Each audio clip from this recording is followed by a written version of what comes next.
So good to see you. So good to see you. So Jerry, let's go ahead and kick that off and do the invocation. Okay. Good morning, everyone. We've come together this morning with our heads bowed as we open this meeting in prayer. Father, we praise you for the many blessings that you have bestowed upon us. And we thank you for the opportunity to work at John R. Wood, a company who puts God, faith, and family as its leading principles. We thank you for the remarkable leaders and associates at John R. Wood that encourage us and remind us that the path to success is built upon kindness, respect, a positive attitude, ethical behavior, and fairness to all.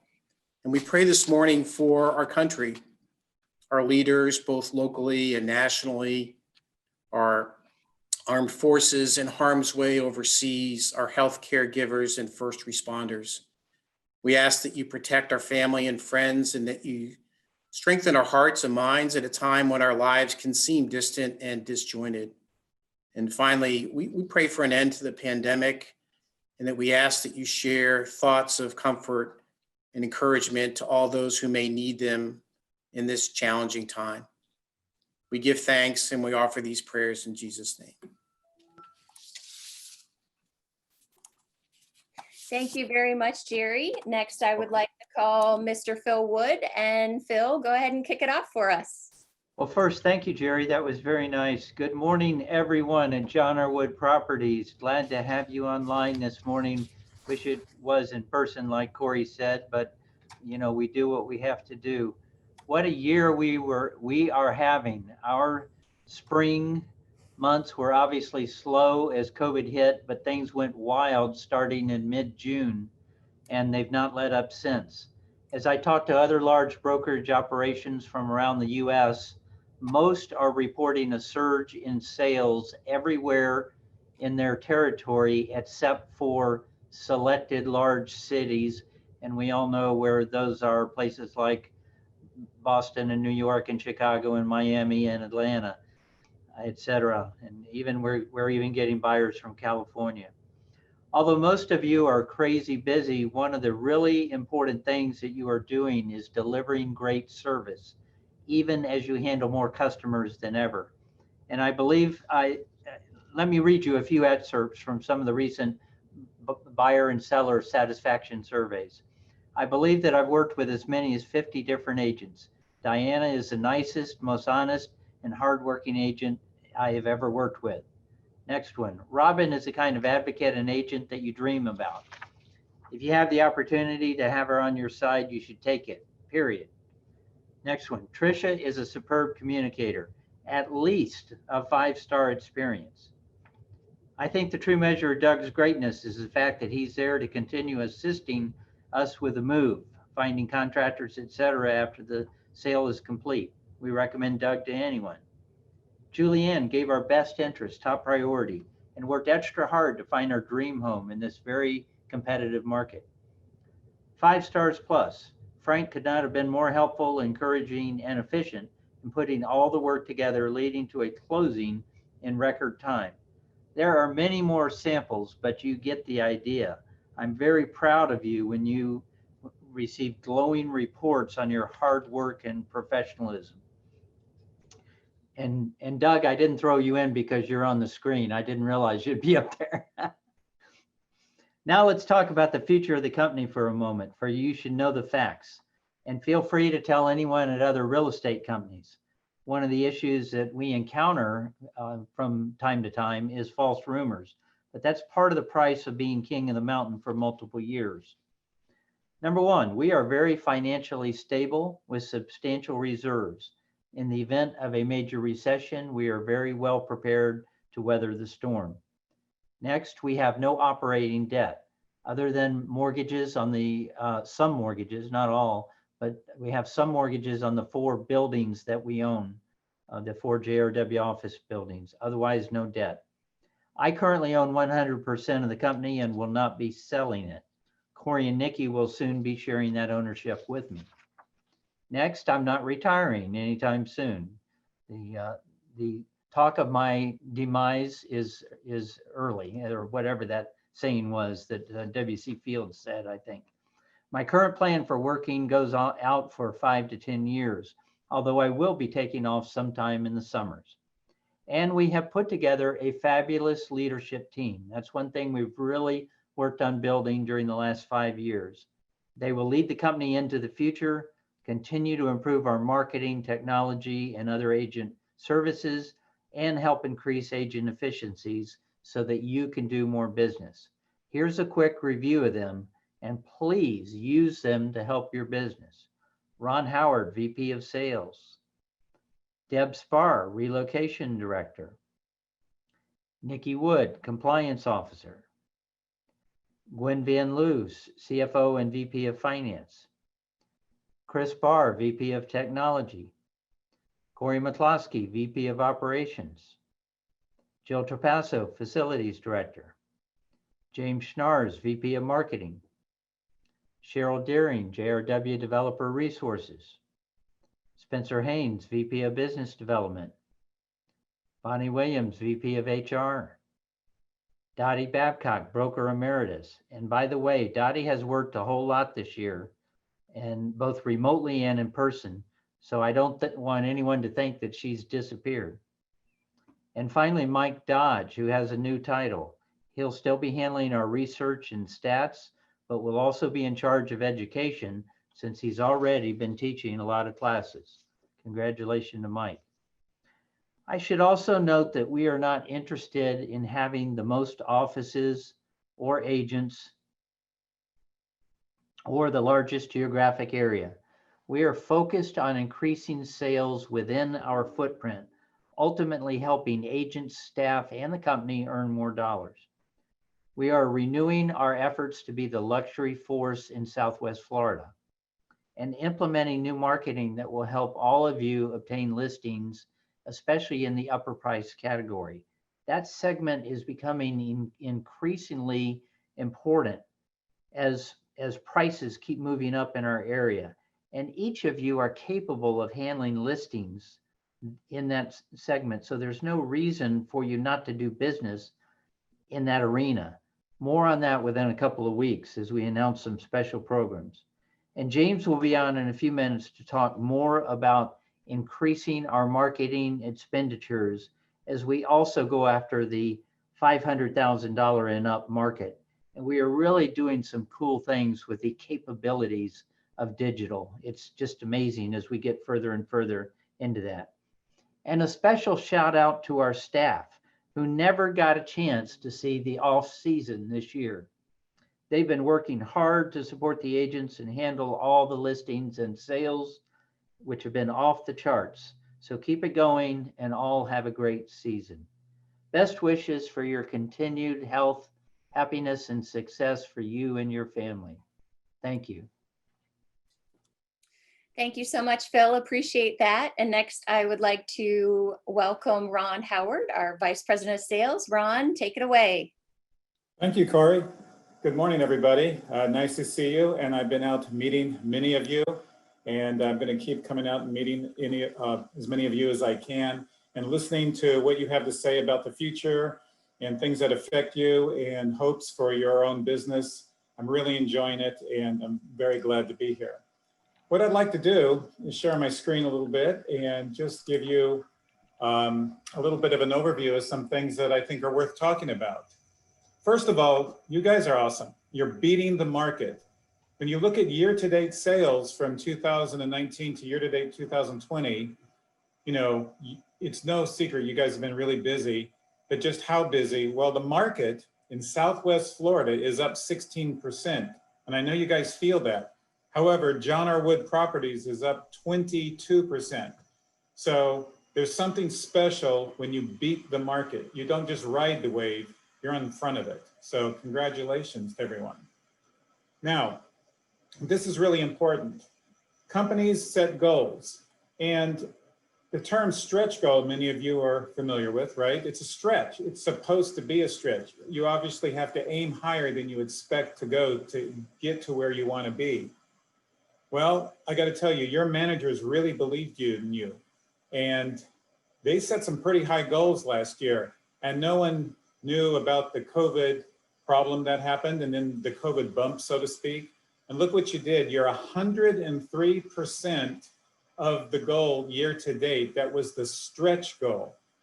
That should not be diminished at all. You guys are awesome. And the managers are right, the brokers, they believed in you and you proved them correct.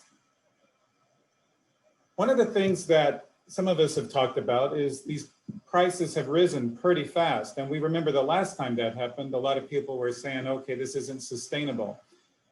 You guys have probably been hearing on CNBC and other places, not just real estate economists, but all economists are saying that this time is different. This is actually more sustainable. So for example, Dr. Marcy Russell with leading real estate companies of the world has been on several videos that I've been watching talking about the difference. So what is that difference? We all know that in 2004 to 2008 and 9, that a lot of people were selling their house because they had so much equity. They were really happy about the equity, and then they were buying houses with that equity, and then they knew when they bought a house they'd get all kinds more equity, and a lot of them then took out second loans and did all kinds of things. So the speculative demand was really driving that market. Anytime you have speculative demand, there's a danger that the speculation gets overcooked, which it did. This time, all the economists, including Marcy Russell, are saying that price gains, are different, and people are buying for real reasons. We're going to talk about this real quick a couple of times. I know you guys are seeing this. I'm hearing from you in the field that you are absolutely experiencing what the economists are saying. For example, instead of just thinking about how much they can profit from the house they buy, they're thinking about things like a pool, a lanai, near the ocean, smaller towns, a slower pace. Doesn't that sound a lot like Southwest Florida, right? So I think we have a sustainable market going into next year. Here's another thing she said. 20% of executives who were surveyed say they're going to retire early. They're going to speed up their plans of retirement and move to places like Southwest Florida. And then another 20% of the executives surveyed said, well, I'm not retiring early, but I am definitely going to work from home in a more desirable area. You guys have reported absolutely experiencing what she's reporting.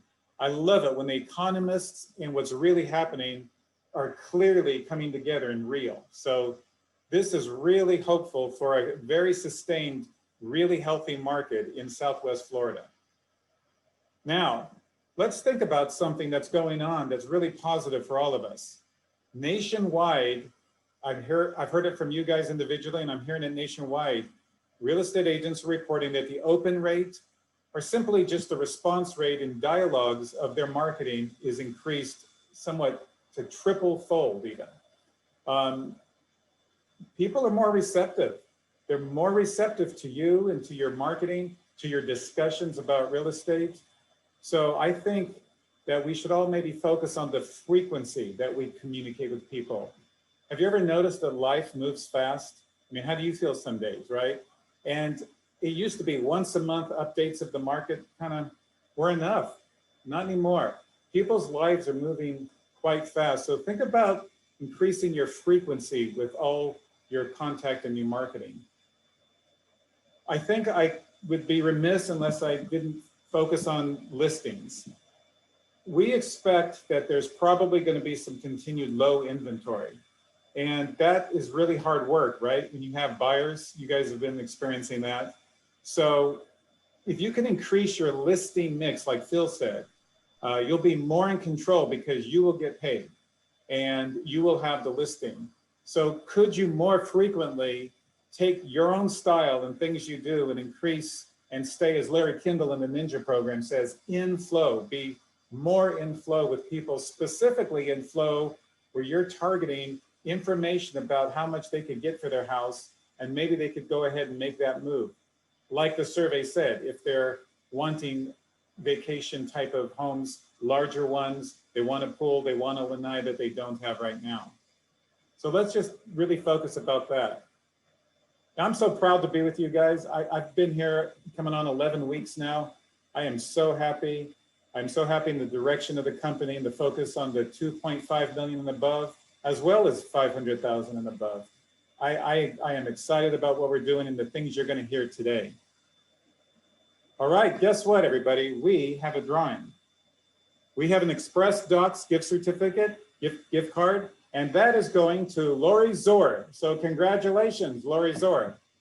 All right, everybody, thank you very much, and I look forward to see you out in the field. Wonderful. Thank you, Ron. Such a great update. And next, I would like to welcome James Schnars, our Vice President of Marketing, and the birthday man himself. James, take it away. Thank you, Corey, very much. Good morning, everyone. I'm James Schnars. I'm the Vice President of Marketing. I'm very excited to be here. We got some great things to share with you today. Corey's got a slide deck she's going to put up on screen.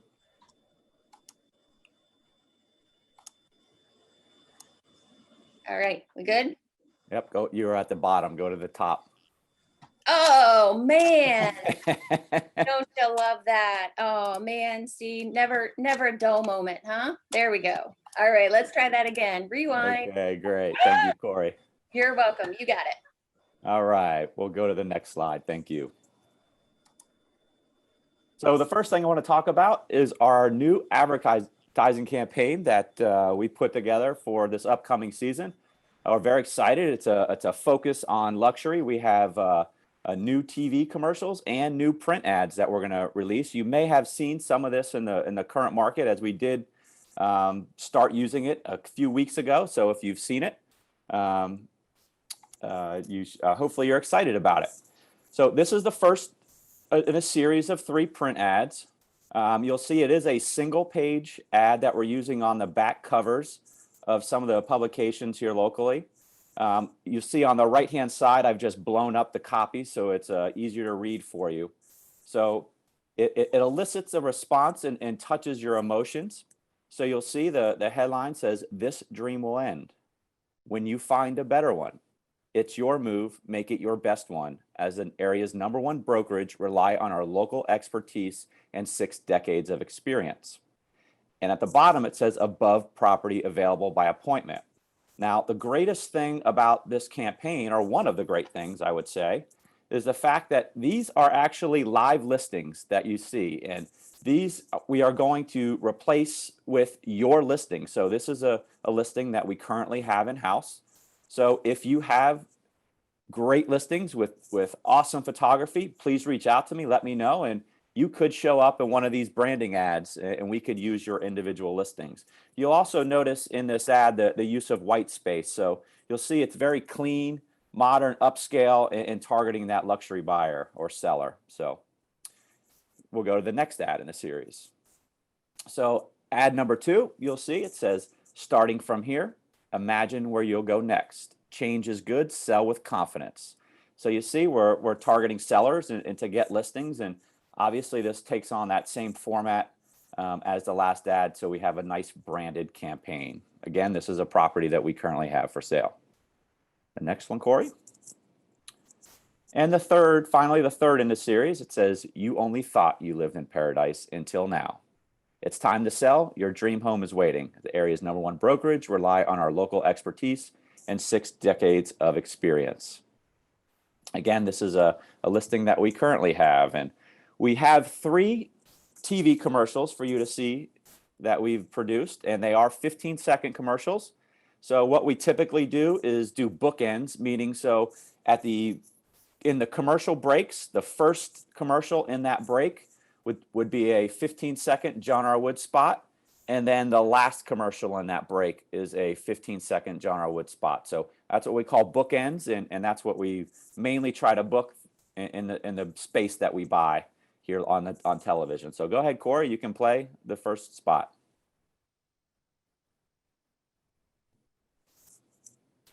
It's muted.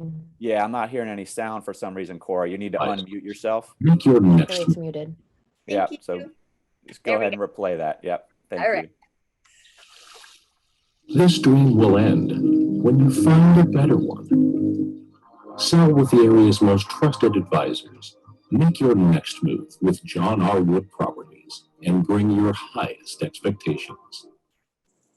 So that's the first spot in the series, and unfortunately, it's a Zoom issue all across the board, but they are a little jumpy. But we have went ahead and placed all 3 spots on our website, and we will be sending out links so you can not only see the spots and the ads that we've done, but everything that we're reviewing right now today will be on a link sent to you after the meeting. This is the second spot in the series.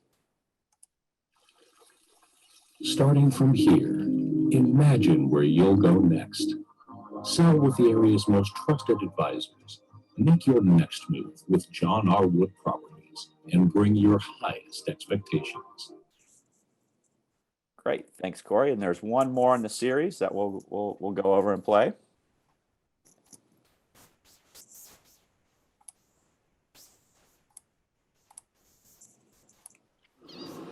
You only thought you lived in paradise. Until now. Sell with the area's most trusted advisors. Make your next move with John R. Wood Properties and bring your highest expectations. Great. So hopefully you guys will be seeing these spots. You can see it's targeted. So it's a very upscale, targeted to a luxury, a buyer or seller. So we're very excited about the direction of the new campaign and continue to push our needle forward. All right. So as Phil mentioned, in addition to the broadcast television that we're doing and the print ads, which you all are familiar with, our home look insert that we do in Naples Daily News, and hopefully you've seen our Florida Weekly print ads on the back pages and the back covers there as well.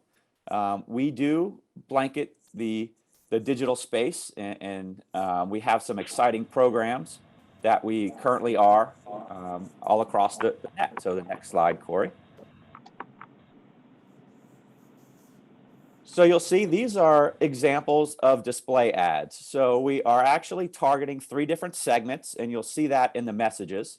So the first one is more of a local campaign targeting listings.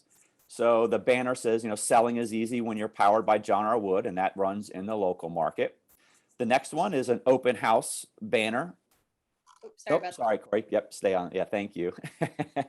The next one is an open house banner, which you see in the center there. So we do on Fridays and Saturdays, we promote this banner on websites across all of the web, and it targets and goes back to our myopenhouse.me webpage and promoting all of your open houses. And then the third one you see on the right there, it says a legacy in Southwest Florida real estate with 6 decades of service and expertise. So that is the one that we are actually targeting out of market. So on the left there, so display ads. So these are obviously all three different targets for our display ads. And we picked the top 500 sites across the web, and that's the sites that they are running on. So retargeting. So retargeting is essentially when you see something following you around the web. I like to joke and say, if you're looking at a website and you're on the John R. Wood website, and then you go somewhere else, you're maybe on Facebook, or you're searching for shoes or something like that on the web, and you will see that John R. Wood banner following you around, and that's called retargeting. So in addition to just general display ads on those top 500 sites, we do retargeting as well. So we've invested a lot of money in increasing our presence all across the web.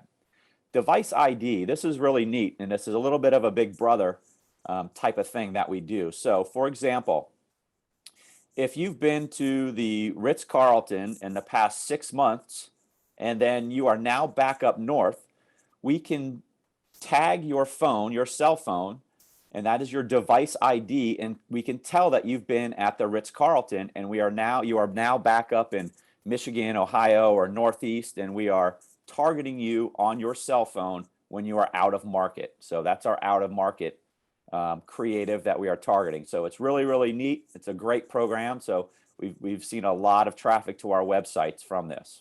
And the final thing on this list is paid search. So this is pay-per-click on Google. So for example, when you go on to Google, and if somebody searched luxury real estate in Naples, Florida, or Marco, or Sanibel, or Fort Myers, or Bonita, any one of those areas, we're paying for terms, those keyword search terms, that the results that come up on Google, essentially what this is doing is it's raising us in the ranks when you're searching on Google. So that's called paid search, and we do a healthy dose of that as well. So we've covered all of our basis on digital. We've increased our spending and our buys to really target these areas and be at the forefront of digital advertising. So it's great. We're really excited about it, and I'll be sharing some numbers and stuff with you and coming in the future. And drum roll, Corey. Brrr, here's the big right. Here's the big release, and we are very, very excited about this. So we are launching a new email platform for you, and it is called ActivePipe. So I know currently some of you use the Resora platform, in which you pay for, and then we do have the Delta platform, which isn't very dynamic. So Corey's been a big fan of ActivePipe for a very long time, and I know she's been active in it and trying to see when would be a right time to bring it in the company. And I'm also a very large fan of it. So we got together and we said this is the right time to bring it in, and we are launching this today. So we're very, very excited. So this is a very dynamic program, and this is actually free to you. We are opening up to every John R. Wood associate. So this is going to be your new bulk email platform. So you can go ahead into the next slide, Corey. So here's examples of some of the templates. So you can see we have the ones, all the ones that you would expect: the just listed, open house, price reduction, and just sold. This program is very, very dynamic. I say that and because, yes, we have these templates sort of set up, but I don't want you to think of them as templates, because you are able to change this and create anything you want on just as you go and on the fly. So once you get into this program, you'll realize what I'm saying, but you can literally drag and drop. If you want more listings in here, or you want to add a blog content, or you want to add more photos, or a copy block, or a headline, or anything like that, you can simply create these templates on the fly. These are really just a starting point for you, but we've loaded these up already in the program. I see Jackie says she's doing a happy dance over here, so that's fantastic, and we're very excited as well, Jackie. So this is already going to be up and live. Go ahead, the next slide, Corey. Thank you very much. So you are going to sign up on MyJRW Agent Central. You can see there's a screenshot, and right on the top of this, you'll be able to go click that button right on the top of Agent Central, and it will bring you to a form and allow you to sign up for the program. So it's just that easy. It is no cost to you, and then you'll be all ready to go. So it might take some time today. If you guys are all signing up today, it might take us some time to get all this set up, because obviously we're going to get an influx of people to want to sign up. There will be a link here on Delta. That's how you're going to access it. So when you go into your Delta program, you'll see we're going to replace that tile that currently says email blasts, and it will be right here, which will connect you directly to ActivePipe. So when you sign up on Agent Central, it's not going to automatically log you in. You're going to get an email from the system. We have to go into the back end, turn it on, and we'll send you an invite into the system. So when you sign up, I just want that to be clear. It's not automatically going to get you in the system. You'll just have to wait till we turn it on and then look for an email to sign up, and it'll say create a password. And then the other piece of that puzzle I want to make sure that you are aware: when you sign up when you sign up, then you'll get the sign up email, and you click on create your username and password to get into the system. You're immediately going to get a prompt. It's going to come up right on the home page of ActivePipe, and it's going to ask you, do you want to sync to Delta? And you should say yes. And what that means is your entire CRM and all of your customers and your database that's already in Delta flow and connect into ActivePipe. So you will not have to manage your contacts in two different spots. You will only have to manage your contacts in the Delta platform in your current CRM. And hopefully you're utilizing that already, and it will just go right in and you'll have no issues. So if you ever want to add new customers or put different groups and things in there, you will do that within the Delta program, and it will every hour it updates into ActivePipe. So it's great. It's connected. You'll be able to use your dashboard, and we're very, very, very excited about it.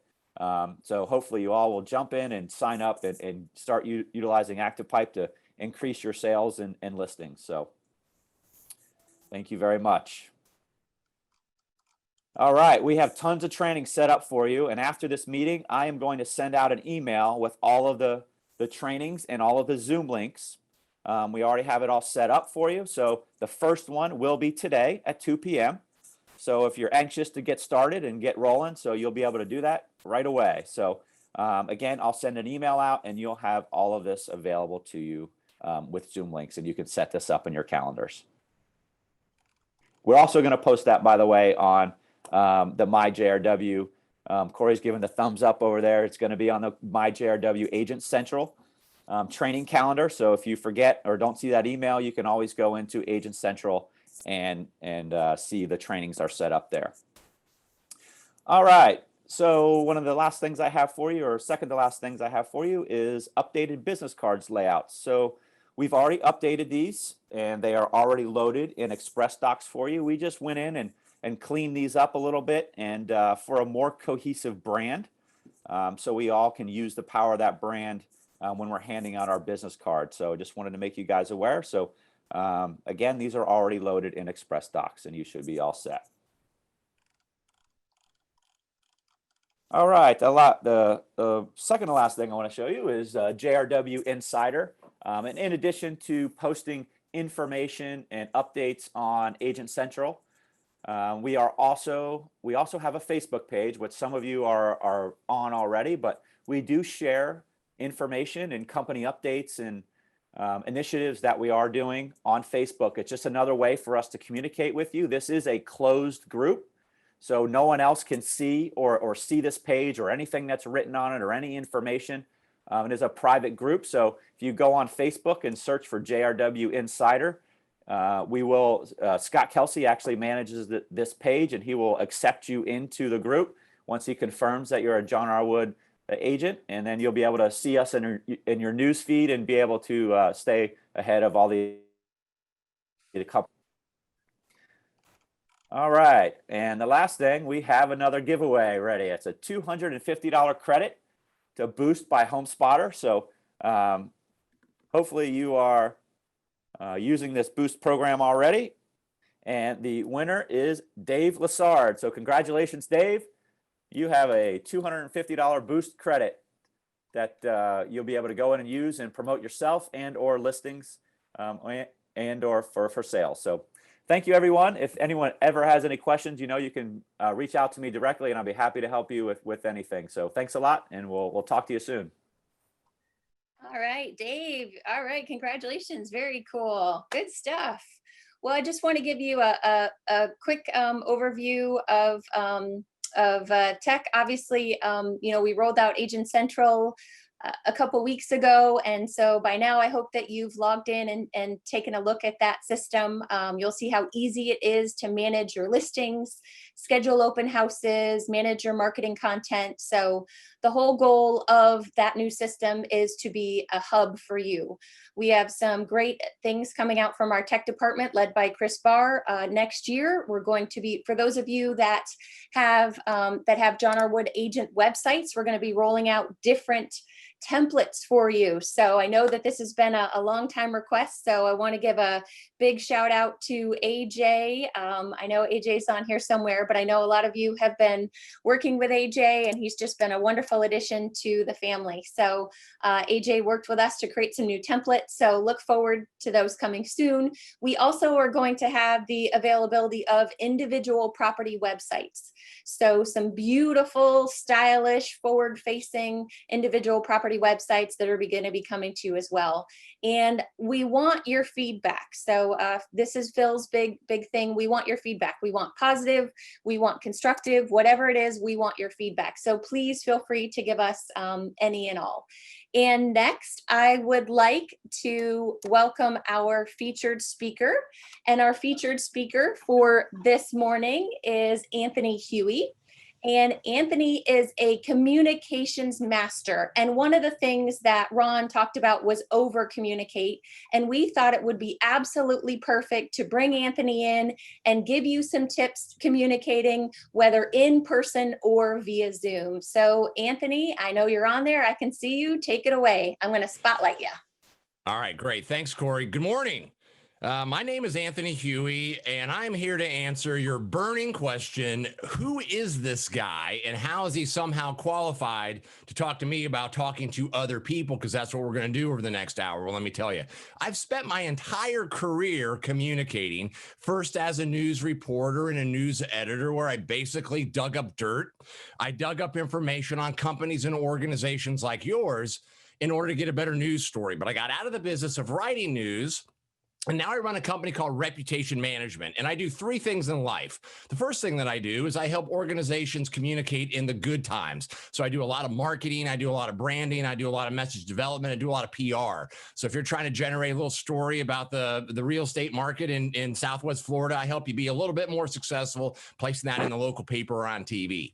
Second thing that I do is the exact opposite of that. So when one of your senior managers gets arrested for dealing meth out of the trunk of his car, or something bad happens, I help you survive that day of Armageddon. So I do a lot of crisis consulting and a lot of crisis training. And as you might imagine, I've been very busy over the last 7 months helping organizations with COVID and the social unrest and all the things that are going on.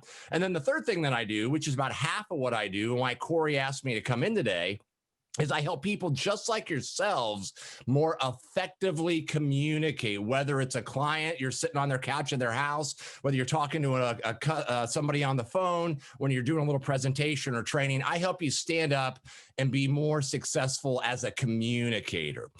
As you know, the current COVID-19 pandemic has fundamentally changed the way that we do business. Our new normal is running meetings, collaborating with colleagues, attending events like this one, live and on camera. Unfortunately, a lot of virtual meetings these days tend to look a lot like this. Okay, I'm on. Can you guys hear me? Can you hear me? You can't hear me. Can you hear me now? No? No? Oh, I can see you. You can't hear me. Oh, okay. Look familiar? I see that every single day. You know, it's funny when, the pandemic, we got locked down in March, and I called my sales guy and I said, hey, Nick, we got a finite amount of time where we could train companies all over the country how to be better on camera because everyone's going to have this figured out by May, right? Every day I see something like that. My mantra, my philosophy in life is the phrase perception is truth. Perception is reality. What the people watching something like that perceive is what the people watching something like that believe. And I argue with people about this all the time, but I'm here to tell you it's true. Perception is reality. From a global societal standpoint, it certainly is. I read a Gallup poll after the last election, I'm waiting for the numbers on this one, that asked Americans why they voted for one of the two presidential candidates, why at the time they voted for Hillary or why they voted for Donald Trump. And sure, you had the people on the left that voted for Hillary, and of course the people on the right that voted for Trump. But the vast majority of Americans, your number one reason why you voted for one of those two people was simply, I don't know, I just liked Hillary better than Donald Trump. Well, I like Trump better than Hillary. I mean, think about it. Where did you get your information in the last election? Where did you get your information in this election? I mean, think about it, Phil. Did you get your notepad out and you flew up to Seattle where Hillary or Joe Biden were giving a speech and you took notes on their plan to beef up the Affordable Care Act? And then Augustina, you got your notepad out. You flew down to Phoenix where Trump was holding a rally. You put your little red hat on, took notes about their plan to deal with North Korea. And then on November 3rd, 2020, We're November 9th, 2016. Y'all pulled your notepad out? Decided who to vote for? Where did you get 99.9% of your information about one of those two people? From the news media. And here's the problem, and a lot of my clients are asking me about this today, especially with the election. In our society today, it is the news media shaping that larger perception. A little bit more about me. I'm originally from Ohio. I grew up in Dayton, Ohio. I went to The Ohio State University. About 5 years ago, we're living in Columbus, Ohio. And after the 23rd straight day of below zero weather, not below freezing, below actual zero weather, my wife looked at me and said, "Why are we living here?" And I said, "Because my business is here." She says, "But you're on an airplane every week." And I said, "That's a good point." So I said, "All right, honey, if we're going to move south, we're going to go all the way." So we moved to a place called, drumroll, Sarasota, Florida. So I'm right up the road from you guys. And a couple of years ago, when Irma hit, we were so excited because it was our first hurricane. So as Midwesterners, we had no idea what to expect. We've got these, as you know, shutters on the windows. We batten down the hatches. The hurricane hits on a Sunday night. The next morning, we nervously wake up, throw back the shutters, look around. Whew, bless the Lord. A lot of yard debris, but no damage whatsoever. I think you guys took the bullet for us. Naples did, certainly. We were unscathed. So that night, we're watching CNN, and Anderson Cooper is doing a live shot from a place called Bradenton, Florida, which is literally 5 miles from my house. And behind Anderson is this massive tree that had been completely ripped out of the ground. I guess it was a trailer or something that had been shredded into 1,000 pieces of metal. There were baby diapers and clothes all over the scene. Now, you're sitting in New York City, Detroit, Michigan, Sacramento, California, Houston, Texas, or wherever, and you're watching that. What is your perception of what happened to the west coast of Florida up by me? Devastation, right? I looked at my wife. I said, "Huh?" We got in the car. We drove out there. It was the only damage within 50 square miles, and Anderson Cooper found it. So in our society today, it is the news media shaping that larger perception. And this is something that we all as American citizens need to be paying attention to. My last job before the lockdown in March, I spoke in Las Vegas. I'm flying back to Florida. I think it was March 9th. I pick up a newspaper and I read a national poll by Pew or Gallup or somebody that asked Americans at the time, 18,000 Americans at the time, what their perception of coronavirus was. Now, at this point, March 9th, in this country, there were 63 total deaths. That's incredible to me. Think we just hit 250, 100,000, almost 250,000 of people have died from coronavirus in 7 months. So, but at this time, 63. All right. So this survey asked both Republicans and Democrats what they thought, what were their perceptions. And what I read, it didn't really shock me. It kind of reinforced what I'm telling you today, but it was pretty amazing. Of those 18,000 people, something close to or nearing 80% of registered Democrats were extremely concerned, the very highest level of concern that you could possibly have about the coronavirus. Nearly 80% of Democrats. Same survey, approaching 50%, nearly half of registered Republicans were not concerned at all. The lowest level of concern, the extreme, the opposite. And I scratched my head. I said, well, how can that be? We're all the same Americans, right? We don't have different DNA. But then it hit me. It's where we get our information. See, I went back and did a lot of research. And at the time, if you were watching nothing but Fox News, what do you see? You thought this was going to be gone by Easter. It's not that big of a deal. But if you were watching nothing but MSNBC and CNN, you thought the world was about to end. So it's interesting to me how everything plays out in the lens of the media. Now, that's a whole nother speech, right, Corey? Why did you bring me in here today? You brought me in here to talk about interpersonal communications, talking to people one-on-one, maybe small groups, maybe presenting a little bit. And I got to tell you, anytime that you communicate in life, the phrase perception is truth is very applicable. There are two key concepts that form the foundation of everything that I teach in life. Number one thing, you all got to get into your head. when you have a conversation with another person, when you do a listing presentation, when you talk to people on the phone or you're on Zoom or whatever, when you run a meeting, etc., when you turn off that camera, when you leave that room, when you hang up that phone, studies consistently show that people really only take away about 20 to 30% of what you say. Think about it, James. If I call you tomorrow and say, hey, James, it's Anthony, if you'd even remember who I was at that point, and I said, hey, man, what did we talk about yesterday? Studies show that you, James, and all 300 so people on this call can only give me the highlights, the 20 to 30% of my little talk today. You couldn't regurgitate 100%, but you will all have a what? Perception of how I am as a communicator. Now, what I'm about to tell you is going to blow your mind. If studies consistently show that people really only take away about 20% of what you tell them, what is the 20% you want them to remember? Is it 20 of the random percent that you're spewing out of your mouth? Or are you thinking strategically about your content?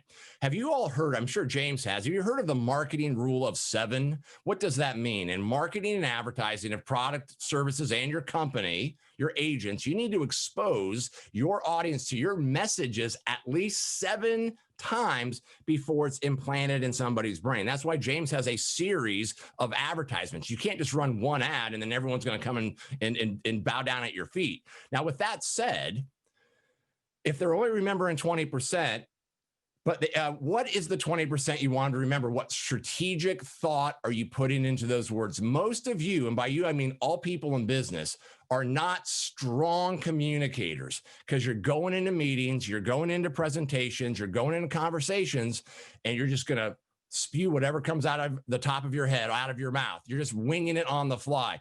And I want to really urge you to start thinking differently anytime that we communicate, because people really only remember about 20%.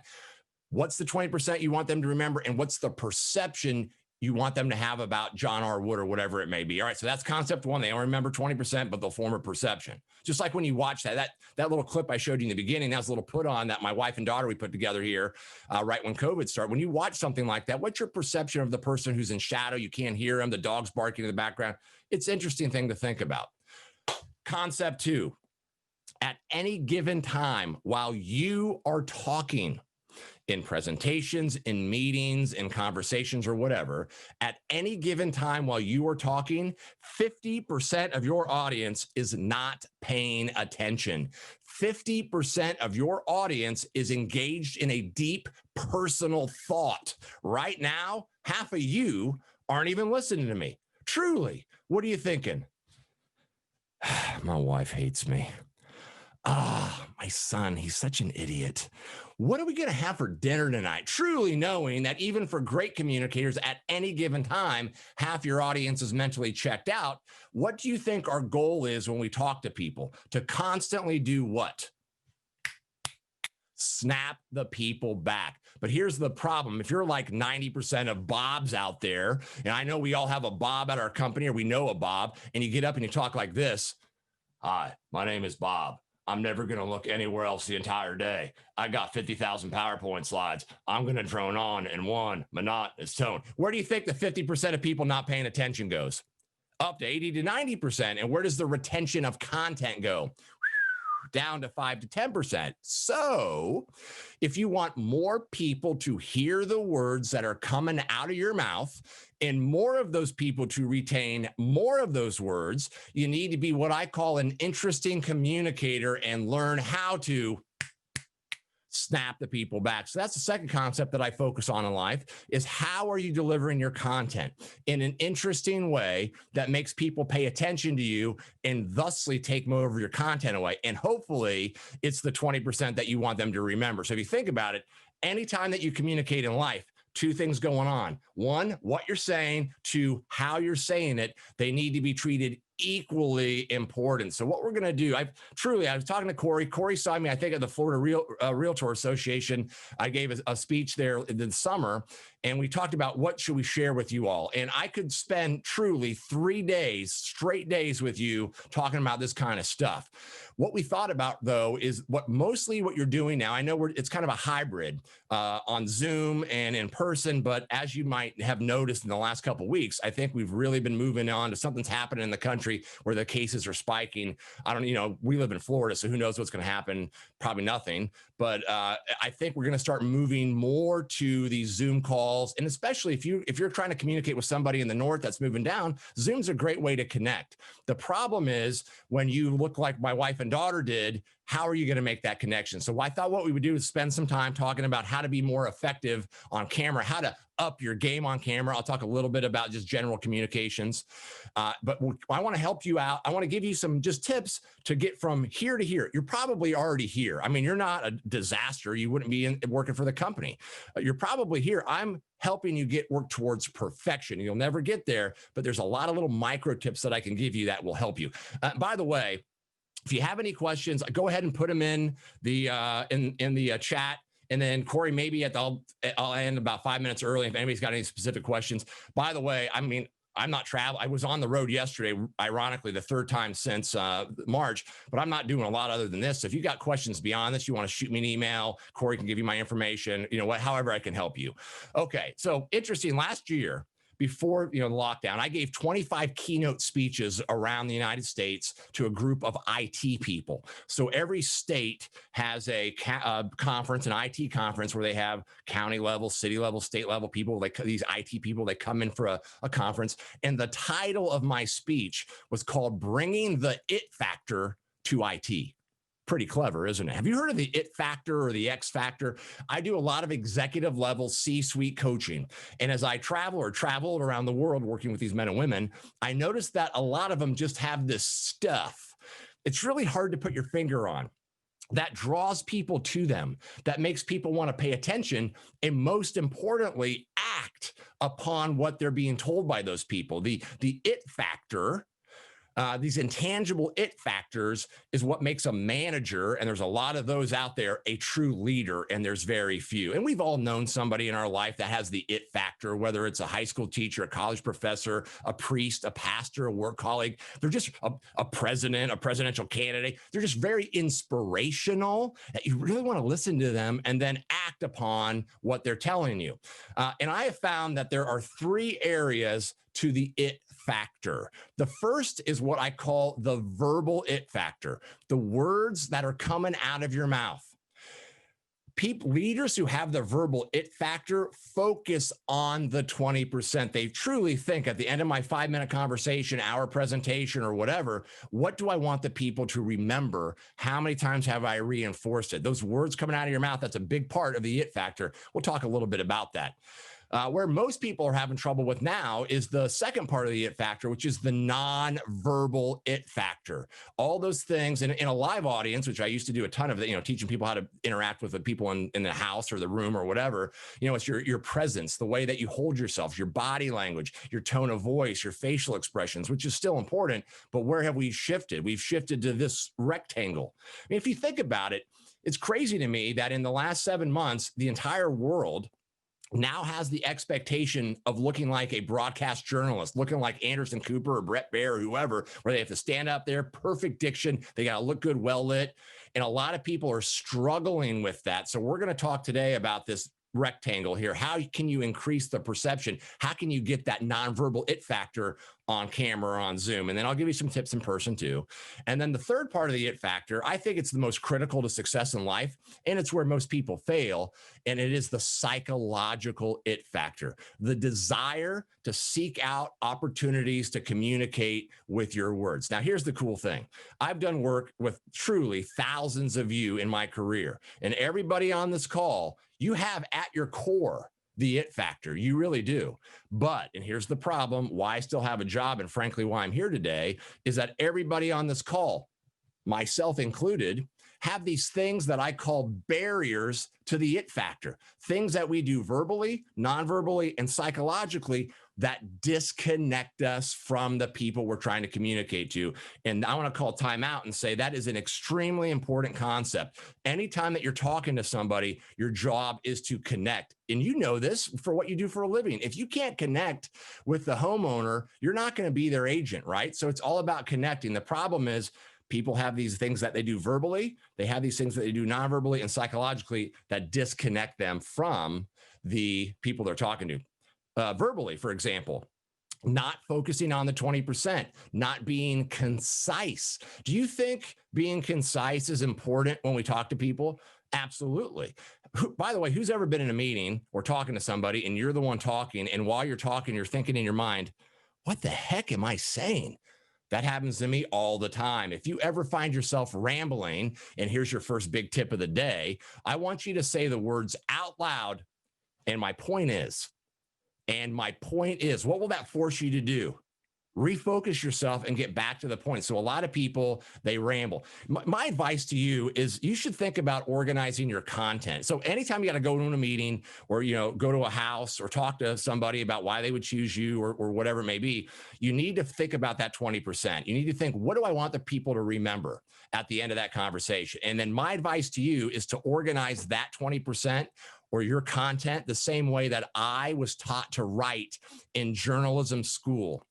There's this style of writing called the inverted pyramid. Anybody ever heard of the inverted pyramid? So let's say I'm a reporter for the Naples paper down there, and my editor assigns me to write a story. Anthony, why don't you write a story, 1,000-word story on the real estate market in Southwest Florida? So I come out, I interview you guys, I interview some homeowners, maybe I interview some commercial guys and gals, and then I start to write my 1,000-word story. But when I write in the inverted pyramid style, I top load or I front load all the important stuff into paragraph 1, paragraph 2, paragraph 3, etc. As I go deeper into my story, paragraph 4, 5, 6, less and less detail that is relevant to the actual story. So what that does is it allows my editor, if we go to war with Iran or something, can literally cut that story in half, put it in the paper, and you all have the gist of what I'm trying to convey. So that's my advice to you. The problem is a lot of, especially left-brain people. I know not a lot of left-brain people are attracted to real estate, but a lot of left-brain people have a lot of problems with this. And I get hired by two kinds of people. I'll get hired by people like Doug's boss, and he'll say, Anthony, you got to help Doug. I asked him for a project update. This guy comes in and gives me his PhD dissertation that takes 7 hours. Help Doug. Then I'll get hired by people like Doug who'll say, Anthony, I don't understand what my boss wants.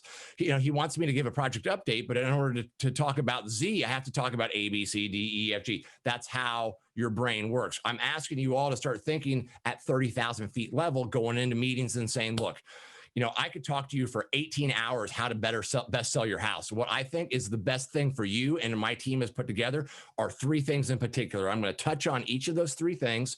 If you have any specific questions about those 3 things, I'd be more than happy to take a deeper dive.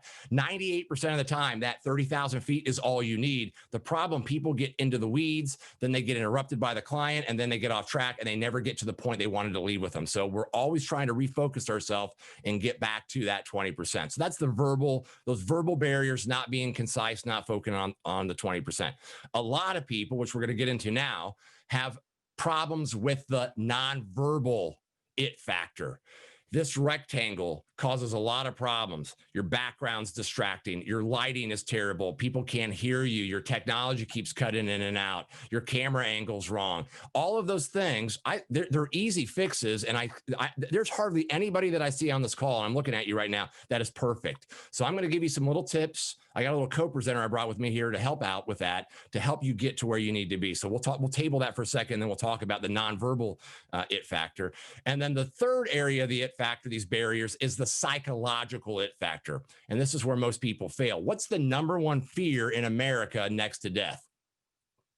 Public speaking, right? And I just heard on NPR that public speaking is now moved ahead of death as the number one fear. So more people are afraid to speak than they are to die. So whatever that means. But that inability to stand up and convince with your words is a problem for your success in life. I got hired. I think it was in November, a year ago. I got a call from a newly minted CEO of a bank in Wisconsin. And this woman said, "Hey, Anthony, I heard you speak recently, and I'm wondering if you'd be interested to come up to our bank and work with us on some communication issues that we've been having." And just talking to this woman, I was really impressed with her. She was very articulate. She was the rising star at this bank, Ivy League education. So I fly up to Wisconsin. I go in this woman's office. I sit down. I'm talking with her, chit chat. Again, I'm really impressed. And finally, I look at my watch and I say, "Okay, better get going.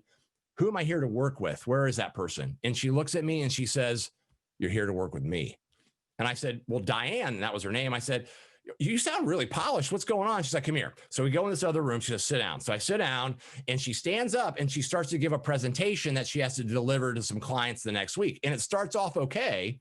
But after about a minute, I could tell that there was something off. And I looked closely and there were literal tears welling in her eyes. And it kind of weirded me out. I said, "You got to take a break."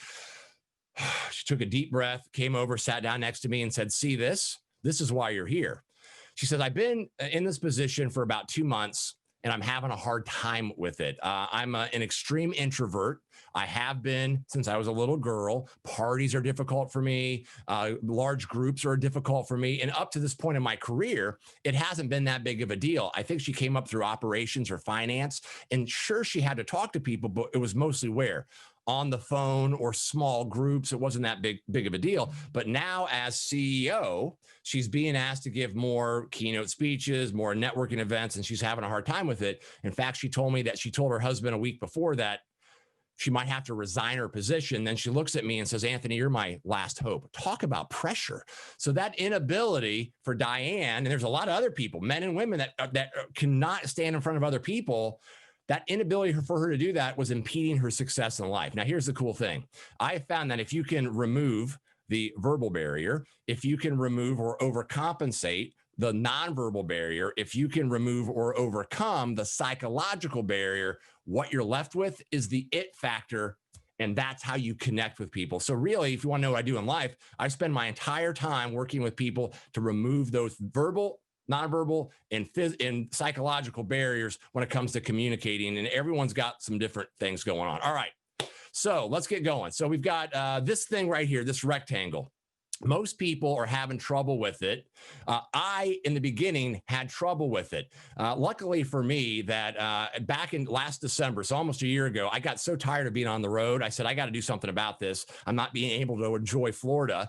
So I booked studio time here in Sarasota, and I went in and I recorded all my stuff, all my little speeches, all my little training sessions, because I was going to turn it into, or I am, into an e-learning course. So the very first 3 hours, a disaster. It was so weird for me because I'm so used to live audiences and feeding off your facial expressions and timing with my jokes and all of that. And it was really hard for me to look into the camera. I couldn't look at my notes, and it was a waste of my money for the first 3 hours. And then finally, I just it clicked in my mind about how to do it. So I understand the difficulty when it comes to this. And I think up until this point, that you all, and by you all, I mean everybody in the country, this is just a Band-Aid. COVID will be over. We'll go back to all meeting in person. Guess what? I don't think so. I think this will have a place in business from now on. I think a lot of companies, especially my clients, are seeing the value of virtual meetings. That won't completely go back to 100% this, but you'll see this more and more. So I think we should all take this seriously. And what I'm going to do is I'm going to give you some tips on how to get from here to here. All right. So I thought in order to do this, I should bring a colleague with me, somebody that could help me demonstrate through some visuals what you should look like. And I was trying to find somebody that could do this. And I thought, well, who would be better to explain this to you than me?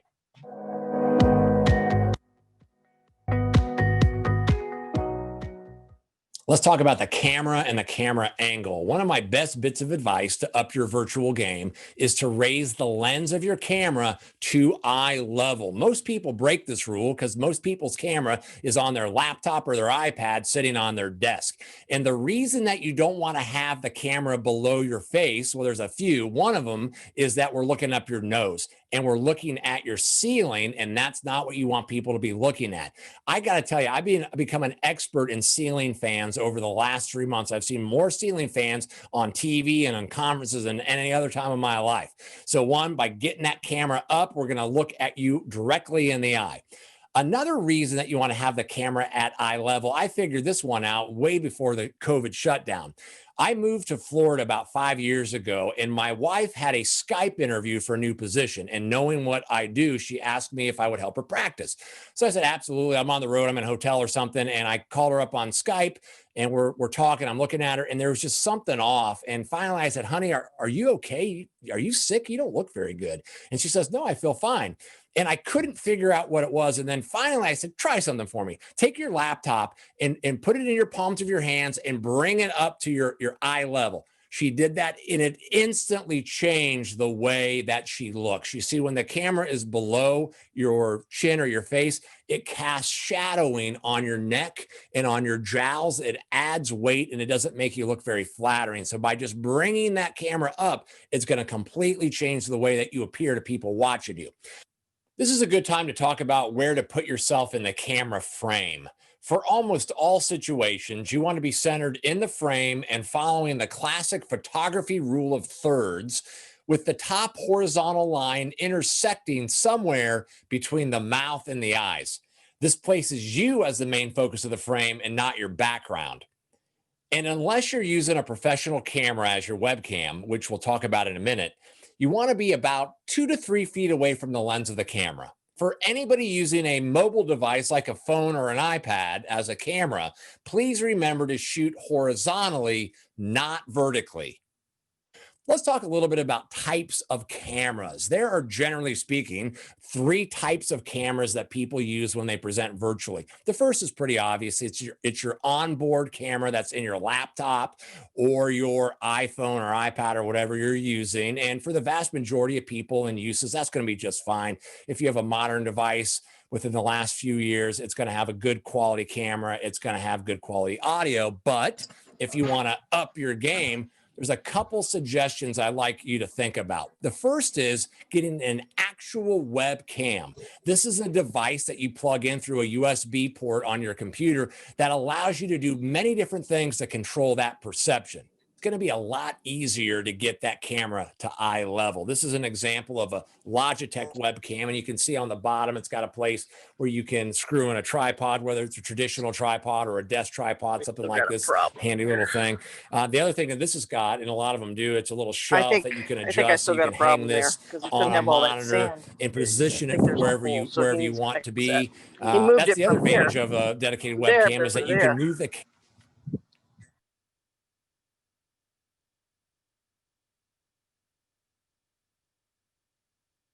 Court, did you hear it? Somebody needs to mute themselves. They mute it?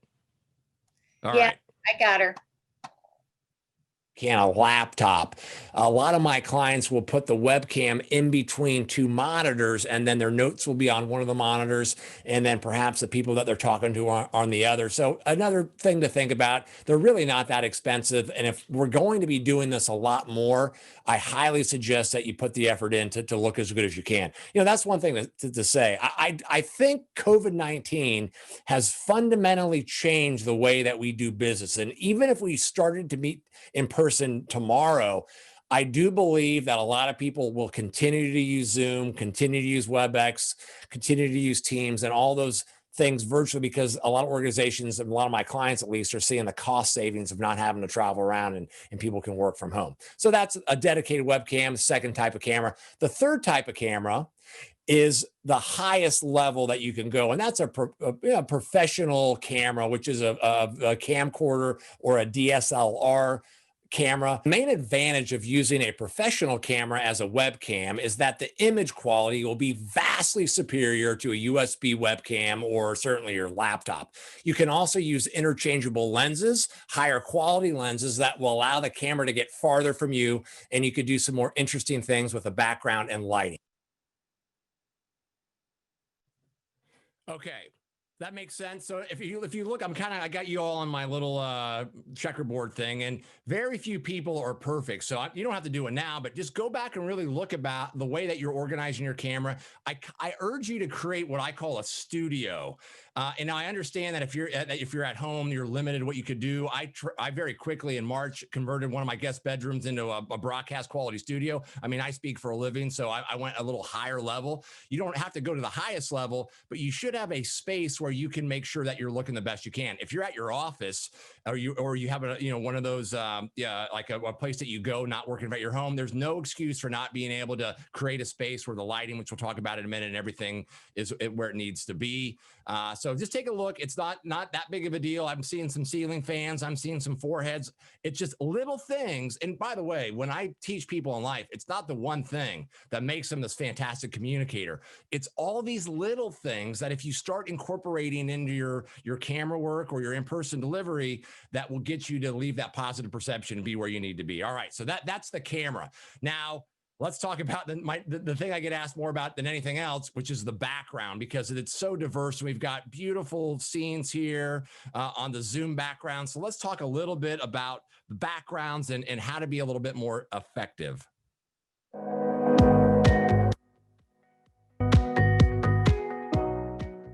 Let's talk better backgrounds. My opinion on what to have behind you when you present virtually can be summed up in the phrase, anything that is distracting to your message, whether it's physical or verbal, is bad. And I've seen a lot of distractions going on with people's backgrounds. How many times have I been watching TV at night and I'm seeing somebody being interviewed at their house and behind them is a big bookshelf and I'm trying to read, hey, what books is that guy reading? What's his family look like? Ooh, what's that thing? That's really weird. Now, as I'm having that inner dialogue with myself, what am I hearing coming out of that person's mouth? Wah, wah, wah, wah, wah, wah, wah. I am a huge fan of less is more. Get rid of anything behind you that can be distracting. A wall, a simple wall is absolutely okay to use. A colored wall, grays or blues are good to use.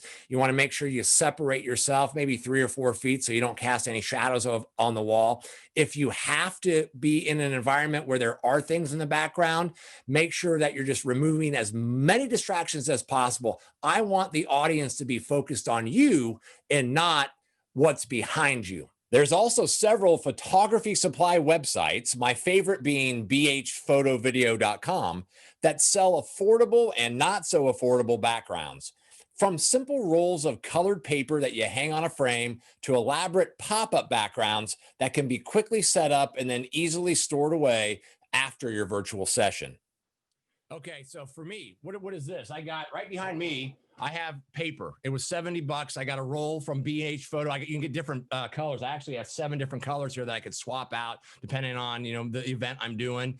And then there's it's on a little A-frame that you can roll up, put it out of sight. So again, whatever your studio is at your office or at your house, you can decide what to do for. But that's what I did, and I have behind me just 2 lights from Lowe's kind of kicking up on the back. And if anybody's interested in how I did my setup, I'd be more than happy to tell you, but all I care about is this. You should see my office. It's a disaster here. I mean, I've got cables going everywhere, microphones, things, lights, but it doesn't matter because all that matters is right here and how you set it up. Now let's talk about those Zoom backgrounds. When March hit and I first learned about Zoom, it's amazing. Zoom's been around for 12 years, but people just discovered it. I think it's the best platform to use for communicating virtually. It's just a lot more flexible than some other ones. And I learned about the Zoom background. I'm like, wow, this is really cool because then we can just hide everything behind us. The problem is I don't think the technology is there yet. I have behind this paper, I actually have a green screen. I mean, it's like a professional green screen, which doesn't have any distractions. And even with that, the Zoom background just doesn't look realistic. It's getting a little bit better. And the problem, and I hate to pick on Corey, but I'm going to, she might not pay me. Well, I think maybe you already paid me. All right. So when she move around, like do a little dance, if you could see Corey, you see what's happening. Her hands are disappearing. That's what happens with Zoom background. So if you have any movement and you have anything that's behind you, so I bet you got stuff. I'm just curious, what is actually behind you, Corey? It's just the wall of my, I can stop it so you can see it. So, I mean, it's just my office. Okay.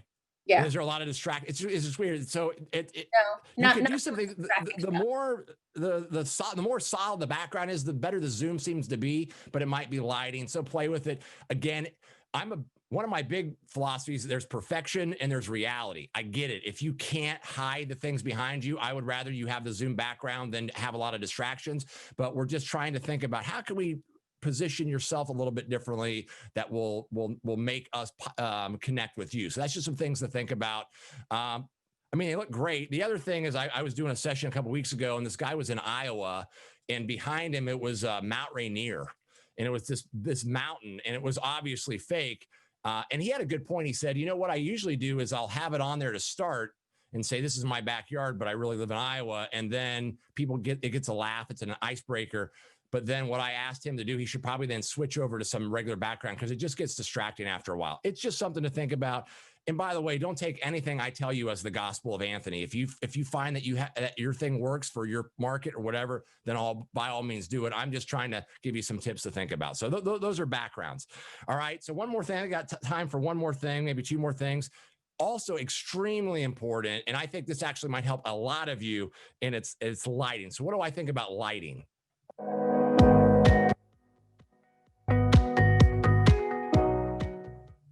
Lighting's really not that important, so let's not worry about it. Actually, lighting is extremely important. If I can't see your face, how are we supposed to connect? Rule number one when it comes to lighting is no windows behind you. When you have a window or another bright light source behind you, your camera tries to white balance or expose to that bright light. And what it does is it casts you in shadow. If you're ever watching a webinar and somebody looks too dark, a lot of the times it's because they got a light behind them. So what should your lights look like? In a perfect world, if you want to up your game on camera, you're going to get 3 lights. The first light is your main source of illumination on your face. It's called the key light. It's on your right or your left, a little bit off center, about 2 to 3 feet away from you. That's going to be your main source of lighting. The second light is the fill light. And what that does is that's going to fill in the shadows that are cast by the key light. That can be a little bit back, maybe 3 or 4 feet. So those are required to have at least 2 lights on your face if you really want to look polished and professional on camera. In order to take it to the highest level, you're going to have a third light, which is a backlight. And this is a light that is above you and behind you that's hitting your head. It's illuminating your hair and it pops you off the background. A lot of people use track lighting to achieve that effect. Now, if you can't have 3 lights, if you don't have track lighting, it's not the end of the world. But at least try to get the 2 lights in front of you. That's going to really make you visible to the people on the camera. Now, I'm not asking you to spend thousands of dollars on a professional photography lighting kit. Go to Home Depot, go to Lowe's. They have those clip lights. They're about $13 that you can get. You can kind of clip them wherever you want to light your face. Or what I would recommend you do is go onto Amazon, type in there photography lights or videography lights, and you were going to see literally hundreds and hundreds of very affordable options for you to light yourself. One of the more popular types of lights that a lot of YouTubers and vloggers use is the ring light. And several give you the flexibility to quickly change the color temperature and the brightness of the light. I consider those 3 things the trifecta on how to up your game on camera. You have a better camera angle, improve your background, and get better lighting. That's where most people have issues with is either one of those 3 or all of those 3. And it's really not that difficult to fix the things that need to be fixed. And again, I'm not asking you to go crazy. Just get some light on your face, adjust it, just look at your space. Windows, you can see, I mean, it's amazing. Just experiment after this, move your camera and get the window out of the background, and you'll see you'll instantly look better on camera just because the way that is. So things to think about. Any questions on anything? So we got a question, where should you position the ring light? So the ring lights, I recommend them, and then I'm kind of split on them for a couple different reasons. I think they give you good light. I would put it right in front of you. So the ring light, a lot of people will shoot through the ring, so it's illuminating. The problem with ring lights is if you wear glasses, and I know you've all seen this on TV, is you see those halos in people's glasses. So you got to get a little bit creative on how you're positioning it. So if you have those rings on your glasses, or maybe even your eyes, if you have certain eye color, you might need to raise or lower it so you don't have that. They're easy to set up. I mean, I have a couple here. I usually don't use them because I have these lights here. But I think if you play around with it and experiment, take 10 minutes, I think you can find the position that you want to get. All right. So we got, can you talk about looking at the camera when you were speaking? Yes. Excellent question. Okay. So now I'm looking, does it look like I'm looking at you all? Looks like I'm looking at you, right? Now I'm going to actually look at you. So I'm looking at Deborah. Hi, Deborah. How are you? I'm looking at Kathy. How are you, Kathy? James, how are you? Does it look like I'm looking at you now? No. So that's the secret that most people don't really realize is you must look directly into the lens of the camera. Now, this is hard for a lot of people, and it was really hard for me because I usually feed off your body language. Are you smiling? Are you frowning? And in a live audience, if I see people, kind of doing that and furrowing their brow, then I know I need to snap people back. It's very difficult to do that with me, especially here. We've got over 278 people on the call, and I only could see, 20 of you, and you're all like that big. So it's just something you got to get used to. Get used to doing it. And what I try to do is I talk into the lens. I can kind of see some things in my peripheral vision. And then when the other person talks, then I'll look at James. So it doesn't look as weird. Whoever can invent a movable camera lens, and I think the technology might be there in a few years where you can actually, it's like a little magnet or whatever, you could stick it on your computer screen and then you can kind of put it on in between the person's eyes. That's $1 billion idea there. I think we'll get there eventually, but you got to look right in the camera. Now, another tip on this, I guess a life hack. I think it's acceptable to use notes when you're talking to people? Absolutely. I would never do any form of communication without some form of notes to kind of guide me. But here's the problem. A lot of people have their notes off to the side. So if I read my notes, it doesn't look like I'm looking at you. So what I do is get some clear Scotch tape. I guess it doesn't matter if it's clear. To get your notes, make sure the notes are big enough that you can see 2 to 3 to 4 feet away, because that's where the camera should be from you. I like 16-point type. That usually works. And then what I'll do is I'll tape my notes literally 1 millimeter from the bottom of the camera lens. So see there, it's covering the lens. I'm going to put it right there. So when I need to read my notes, my eyes move, not my head. So that's just a little tip. And like I said in the video there, a lot of my clients, if you're using a webcam like this, that's why I think these are good, that you can position it in between two monitors, and then you can have your notes on the monitor, and then your eyes are just kind of glancing off to the left or the right. The other value of using monitors like that is that if you use Word, that white background actually can light you a little bit and provide extra light. So it's these little things to think about, just moving them around. How do I look? And getting used to doing that. So something to think about. All right. So we got, it's hard to use a prompter and also a camera angle. Can you recommend something? So are you talking, who is that? Is that Michael? You're talking a teleprompter, right? Let me show you this. And I could send Corey, sorry guys, I moved. This, Amazon, greatest thing ever invented. It was, it's not super expensive. I mean, a real teleprompter is like $1,500. This was, I think, 100 and maybe 20. And what you do, I don't know if this is going to work. You put this on a tripod, you put the camera in here, and then this is glass, and you lay an iPad on it. And so you were literally looking directly in the camera. I discovered this. So if I ever have to do promo work where I need to have the words perfect every single time, that's what I'll use. I'll use that. I just used it last week. If you want, Corey, I'll send you the link to what I used, and you can try it out. And I use that physical teleprompter. I use my iPad, and then on my iPad, I think it's called Teleprompter Pro, where as you can make the words big as you want, and as you read, they go down. So the words are always right overlaid where the camera lens is. This is hard to do with a laptop, so you almost have to have a webcam or a professional cam. And by the way, when I say professional cam, they're not that expensive. You could probably get one at Best Buy for $90, $150, just a Canon. You should all have when you're in your realtors for crying out loud. You should be shooting video and sending them to James, right? James, you want to see those nice shots in that video. So you invest in just a $100 camera that you can also use for this kind of stuff. What about movement? You incorporate movement when you're speaking. Yeah. So this is another challenge. When I teach how to work the room in a live audience or your house, somebody's house, I'm all about movement. I like to move around when I speak. You can't do it here. If I move around, I'm out of frame. So you got to be careful of that. If you talk with your hands, you got to be careful. I talk with my hands and I'm constantly hitting my mic. There's my mic and I'll smack it or whatever. It's just a different environment. That's not ideal, but I think it's a better way to connect with people than just on the phone. But yeah, so I'm a realist. You can't move around a lot. You got to be cognizant of that.